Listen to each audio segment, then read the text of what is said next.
I mean, if a woman wants to know the men in her life better, whether it's her husband or her sons or men she works with, her brothers, her father, what if they mean what they say?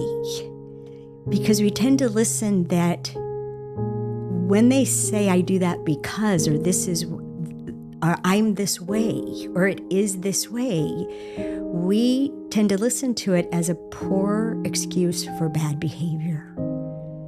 And we don't treat it like it's real. We don't treat it like they're telling me the truth. Okay, how can I hear it? And that really what happens to people through the Queen's Code, for example, or our live workshops that were all the research to be able to write it,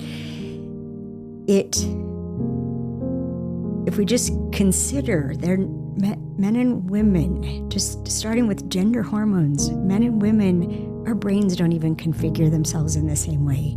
We think differently. Our vision is different. We don't see the same things with our eyes, right? And we expect that the other person's supposed to be coming from our point of view, from our values, from our preferences and attachments, and from our wounds. And we expect so much of the other person to be like us. And we can't hear them when they're speaking about the world for them.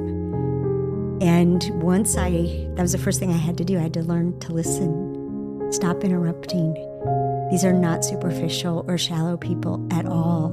They're deep, deep, deep wells of feeling and emotion and care.